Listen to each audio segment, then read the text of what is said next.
Hello everyone and welcome to Wings IAS JKAS in collaboration with Sunne IAS. My name is Yashodhara Singh Jamwal and welcome to my lecture series.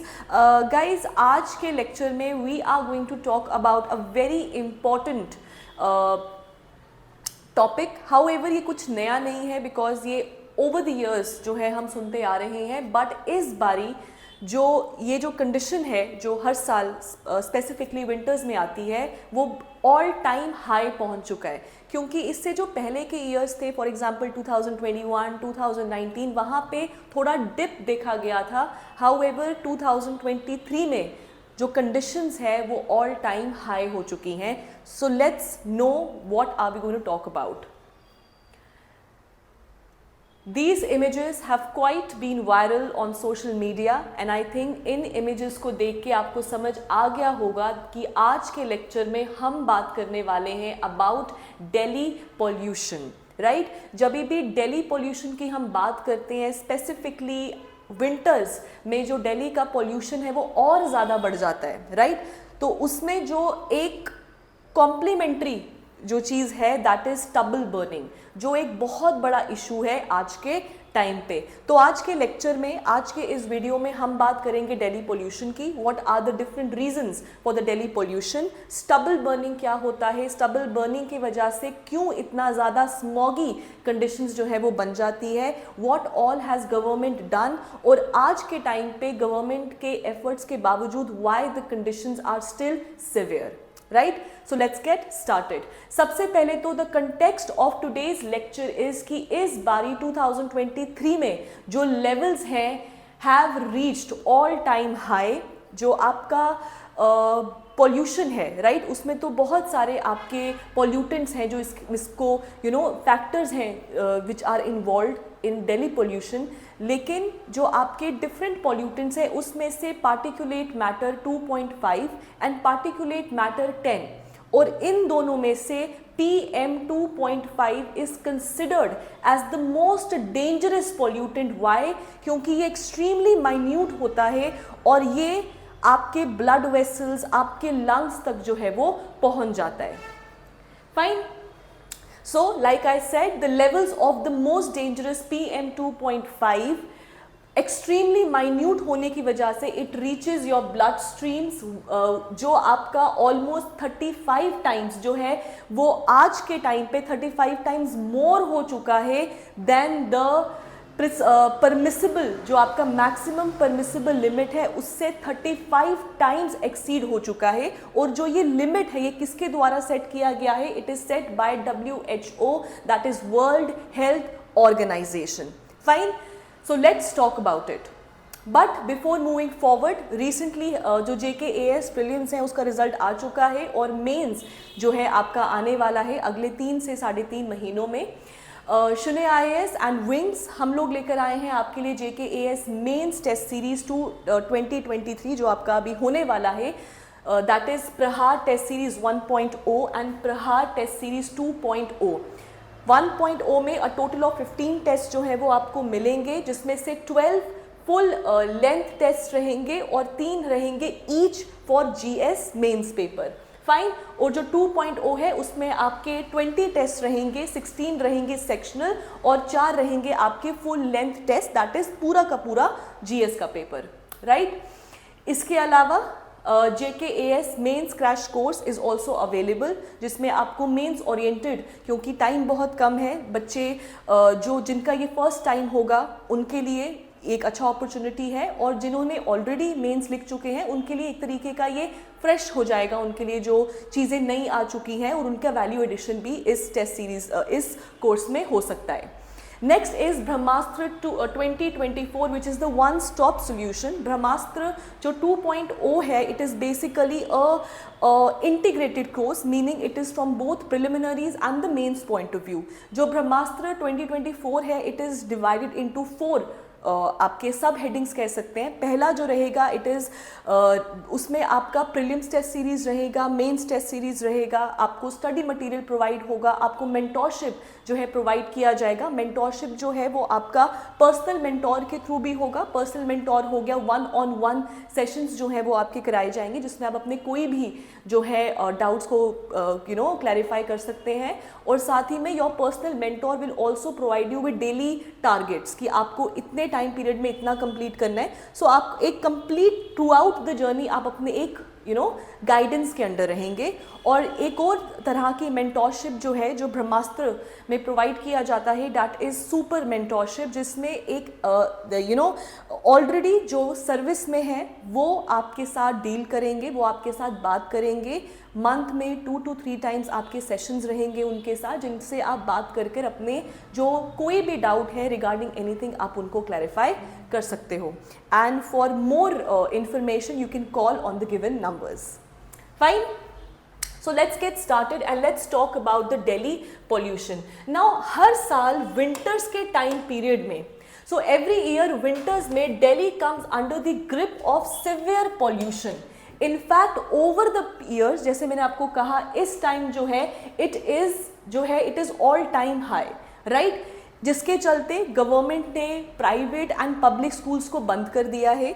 कुछ दिन पहले जो है उन्होंने कहा था कि 10th और 12th के बच्चे जा सकते हैं क्योंकि उनके board exams and all that, but जो आपका स्टार्टिंग का फेज था उसमें आपका जो कंप्लीट जो है स्कूल्स को बंद कर दिया गया था। और जो आपका एयर क्वालिटी है यहाँ पे 402 लिखा गया है, बट 402 एक एवरेज नंबर मैंने लिया है। अगर हम बात करें तो पिछले 2-3 दिन में ये इट हैज़ क्रॉस्ड 466, राइट। सो आप समझ सकते हैं कि कितना ज़्यादा हाई एयर क्वालिटी इंडेक्स है। और जिनको नहीं पता है एयर क्वालिटी इंडेक्स के बारे में, जैसे जैसे एयर क्वालिटी इंडेक्स इंक्रीज होता जाता है इट मीन्स आपका एयर हैज़ बिकम पॉल्यूटेड। तो ये मत सोचना कि एयर क्वालिटी इंक्रीज मतलब गुड एयर, नो। जैसे जैसे इंक्रीज हो रहा है meaning the air is getting polluted. और कितना पहुंच गया है 466, कहीं पर 468 भी जो है दिन में देखा गया है। सो इतना ज़्यादा जो है वो पहुंच चुका है। नाउ इसके अलावा गवर्नमेंट के द्वारा क्या क्या किया गया है, सबसे पहले तो हमने देखा जो स्कूल्स हैं उनको शट डाउन किया गया है, बैन लगाया गया है ऑन कंस्ट्रक्शन एक्टिविटीज़ और डिमोलिशन एक्टिविटीज़, उन सब के ऊपर जो है बैन लगा दिया गया है। एंड साथ ही में जो कमर्शियल व्हीकल्स थे, 4 व्हीलर्स और कंस्ट्रक्शन एक्टिविटीज़, उनको भी जो है रोका गया है because the air quality is very deteriorated, बहुत ज़्यादा खराब जो है वो हो चुकी है। नाउ दिल्ली इतना ज़्यादा जो है वहाँ पे एयर पोल्यूशन होता क्यों है? देखो Delhi is one of the most polluted cities of the world, right, ये तो हमको पता ही है। लेकिन विंटर्स के टाइम पे हम क्यों दिल्ली पोल्यूशन के बारे में इतना बात करते हैं? प्राइमरीली अक्टूबर और नवंबर के बीच में जो दिल्ली का पोल्यूशन है वो बहुत ज़्यादा बढ़ जाता है। Let's understand what are the different factors. Factors क्या है? सबसे बड़ा जो फैक्टर है that is stubble burning, right. Stubble burning क्या हो गया? पराली जिसको कहा जाता है, पैडी फील्ड्स का जो स्ट्रॉ पीछे रह जाता है उसको जब बर्न किया जाता है इन ऑर्डर की नेक्स्ट सीजन के लिए या नेक्स्ट क्रॉप लगाने के लिए जो है उसको तैयार किया जाए, तो उस टाइम पे जो पराली जलती है उसको हम स्टबल बर्निंग कहते हैं, जिसके बारे में हम आगे बहुत डिटेल में बात करने वाले हैं।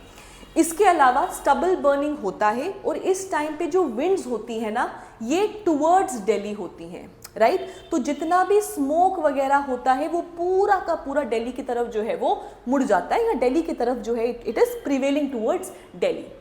इसके अलावा अदर फैक्टर्स की बात किया जाए तो जो आपका विंड का स्पीड है, देखो अगर विंड की स्पीड तेज होगी ना तो विंड आएगी और निकल जाएगी, रुके नहीं रहेगी।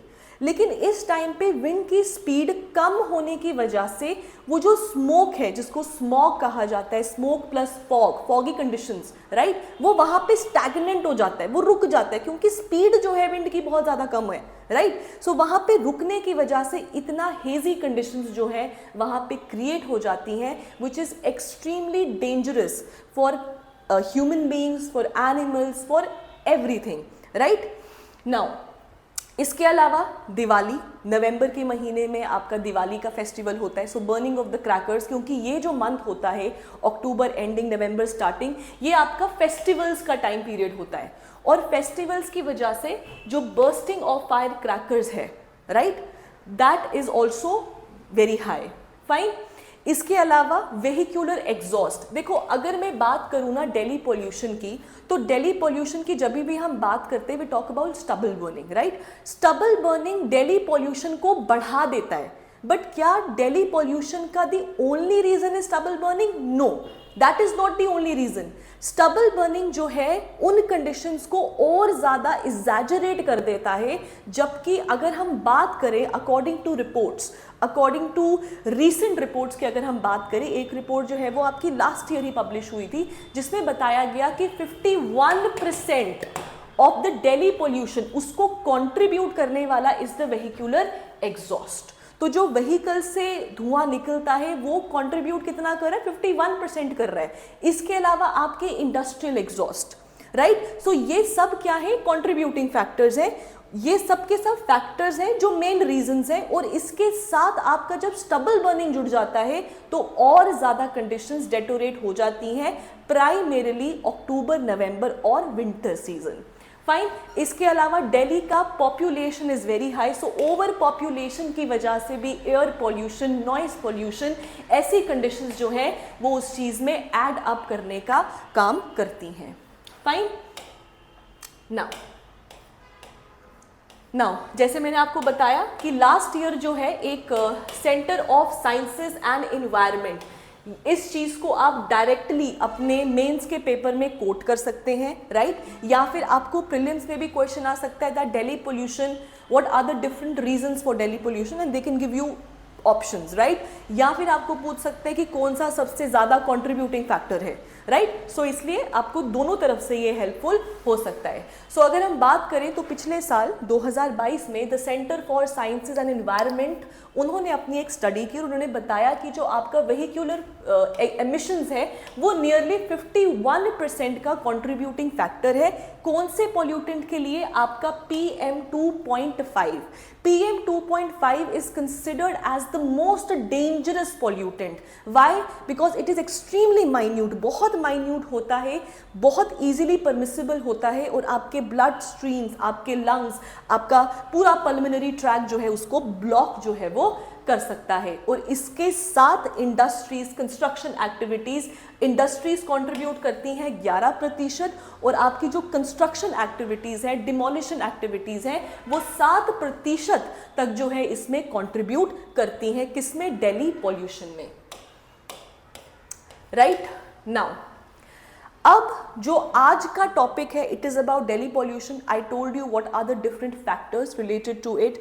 अगर हम दिल्ली पॉल्यूशन की बात करें तो दिल्ली की सरकार ने बहुत से अटेम्प्ट्स किए हैं, जैसे कि अगर हम बात करें तो आपका ग्रेडेड रिस्पॉन्स एक्शन प्लान आया है, आपका सफ़र जो है वो आया है, इसके साथ आपका ऑड इवन सिस्टम जो है वो लाया गया था, इसी के साथ आपका eastern and western peripheral expressways जो है वो बनाए गए थे। सो दिल्ली सरकार ने भी अपनी तरफ से बहुत ज़्यादा जो है वो कंट्रीब्यूट करने की कोशिश की है दिल्ली पॉल्यूशन को डिक्रीज करने के लिए। फाइन। अब बात करते हैं the second important topic of this video, that is stubble burning. ये जो आप देख रहे हैं दिस इज स्टबल, पराली, और इसका बर्निंग कंट्रीब्यूट करता है in increasing pollution in Delhi. सबसे पहले let's understand what is stubble burning. तो स्टबल बर्निंग क्या है? ये एक one of the important factors है जो पॉल्यूशन लीड करता है या क्रिएट करता है या एक्सेलरेट करता है in the Delhi NCR region, right. Now instances of stubble burning जो है वो वाइड स्प्रेड पंजाब, हरियाणा, इन जगहों पे देखने को मिलता है। अगर हम बात करें तो पिछले कुछ दिनों में more than like 130, 139, 140 cases of stubble burning has come up, right? Now, अब बात करते हैं कि भाई स्टबल बर्निंग तो है, पर ये स्टबल है क्या या फिर पराली है क्या?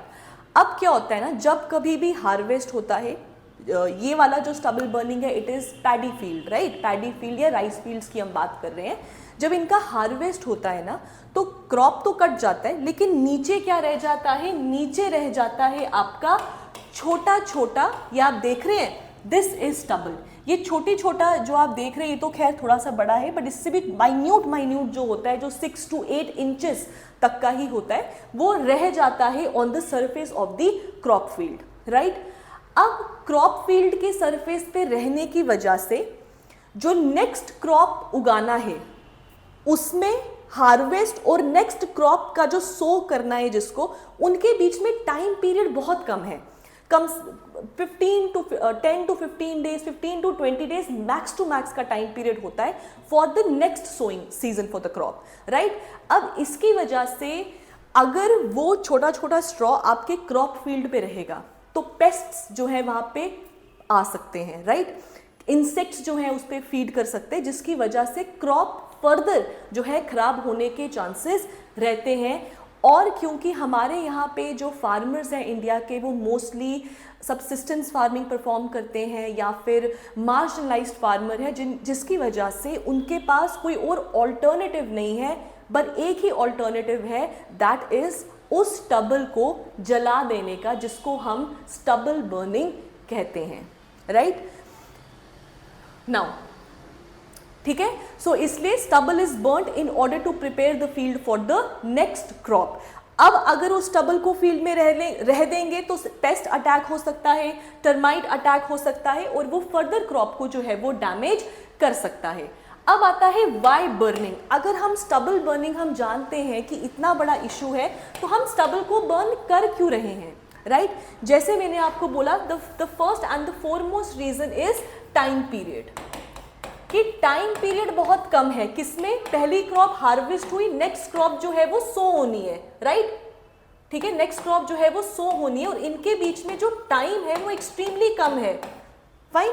सो इसीलिए उनके पास सबसे इजी, सबसे फास्ट और सबसे जो चीप मोड है इस स्टबल को हटाने का, दैट इज बर्निंग।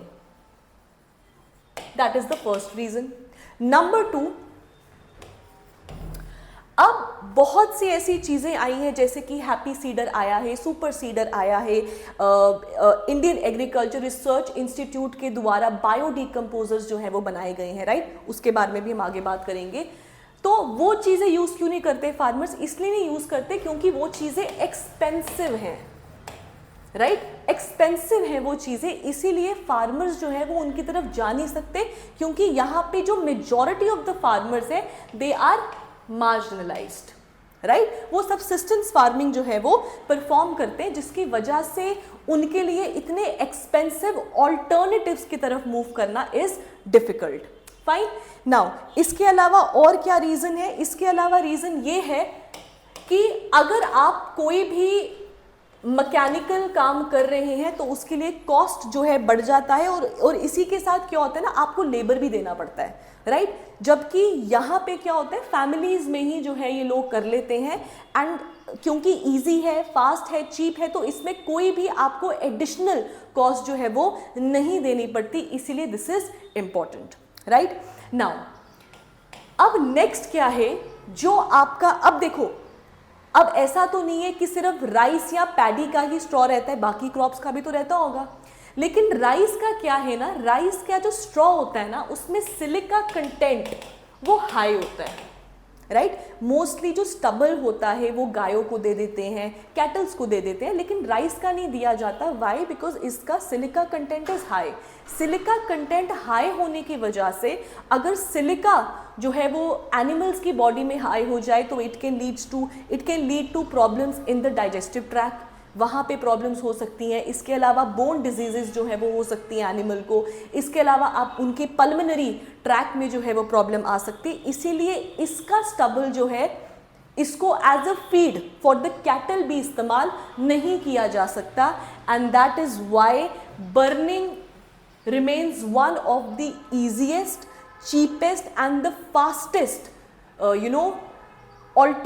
alternative में fastest, cheapest and सबसे ज़्यादा इकोनॉमिकली वाइबल सॉल्यूशन रहता है for the farmers, right. Now government के द्वारा क्या क्या किया गया है, जैसे मैंने आपको बोला हैप्पी सीडर्स जो है वो गवर्नमेंट के द्वारा स्टार्ट किए गए थे, प्रोवाइड किए जाते हैं।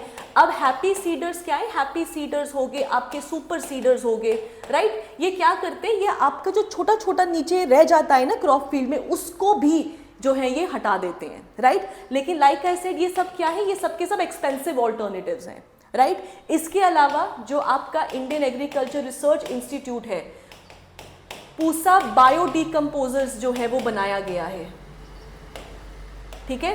पूसा बायो डिकम्पोजर्स जो है वो बनाए गए हैं, बट ये जो डिकम्पोजर्स हैं ये आपके एक्सपेंसिव, यस थोड़े से एक्सपेंसिव हैं, बट इसी के साथ साथ ना ये थोड़ा टाइम कंज्यूमिंग भी है, राइट। ये टाइम कंज्यूमिंग भी रहता है। और जैसे मैंने आपको बोला कि हार्वेस्ट और सोइंग ऑफ द क्रॉप में जो नेक्स्ट उगानी है उनके बीच में टाइम बड़ा कम है, राइट। तो इसलिए ये भी ऑल्टरनेटिव जो है वो फार्मर्स के लिए इतना ज़्यादा वाइबल नहीं रह जाता है, राइट। इसके अलावा गवर्नमेंट के द्वारा जो है वो एग्जाम्पल छत्तीसगढ़ गवर्नमेंट के द्वारा गाँवथन्स जो है वो इस्टेब्लिश किए गए हैं, ठीक है। यहाँ पे क्या है, यहाँ पे जो भी इनका स्ट्रॉ होता है, स्ट्रॉ मतलब स्टबल होता है, ये देते हैं और वहाँ से जो है उसको वापस से लिया, उसके प्लेस पर जो है वो एक सोर्स ऑफ इनकम भी जनरेट कर सकते हैं। इसके अलावा जो आपका स्ट्रॉ है, जो आपका स्टबल है, वो हेल्प कर सकता है for the production of biofuels, biofuel की प्रोडक्शन में भी ये हेल्प कर सकता है, ठीक है। सो बहुत सारे ऑल्टरनेटिव्स हैं, ऑल्टरनेटिव्स हाँ हैं, और साथ ही में बहुत सारी ऐसी चीज़ें हैं जो की जा सकती हैं, but due to various reason stubble burning still now remains one of the alarming issues for India, primarily Delhi in winter season. Fine, okay, so this was about the lecture. अब वे अहेड मैंने आपको बता दिया है कि way ahead क्या रहेगा आपका, कि गवर्नमेंट को एक पूरा स्ट्रैटेजिक प्लान जो है वो इस्टेब्लिश करना चाहिए, फार्मर्स के साथ जो है वो इंटरैक्ट करना चाहिए, फार्मर्स को ऑल्टरनेटिव्स को अडॉप्ट करने के लिए मोटिवेट करना चाहिए, और ज़्यादा चीप जो है ऑल्टरनेटिव्स का फॉर्मेशन करना चाहिए और उन चीज़ों को प्रमोट करना चाहिए, फार्मर्स को एजुकेट करना चाहिए। और जैसे हम बाकी चीज़ों के लिए फार्मर्स को सब्सिडी या लो इंटरेस्ट रेट्स मिलते हैं, वैसे ही स्टबल बर्निंग के ऑल्टरनेटिव्स के लिए भी government should provide them with subsidies, या फिर कोई भी लो इंटरेस्ट पे जो है इनको वो ऑल्टरनेटिव्स प्रोवाइड करने चाहिए, राइट। नाउ बिफोर लीविंग, एक आपका प्रैक्टिस क्वेश्चन है जो आप घर पे प्रैक्टिस कर सकते हैं मेंस आंसर राइटिंग के लिए, that is stubble burning the main cause of Delhi pollution, right? If not, what are the other factors involved? Also highlight the steps taken by government in order to counter it. तो अगर आपको इस तरीके का कोई भी क्वेश्चन आता है, ये तो स्टबल बर्निंग के ऊपर भी बता रहा है, लेकिन अगर आपको स्टबल बर्निंग पेपर में नहीं पूछा गया है, तो अगर दिल्ली पोल्यूशन भी पूछा गया है, तो ये वीडियो देख के आई एम श्योर कि आप एटलीस्ट क्वेश्चन को, कुछ नहीं भी आता होगा तो आप क्वेश्चन को अटेम्प्ट तो ज़रूर कर सकते हैं। ये क्वेश्चन जो है आप इसको 150 वर्ड्स में लिखिए and start practising. So thank you so much guys, thank you so much, and I will see you in the next lecture, and do not forget to like, share and subscribe. Thank you.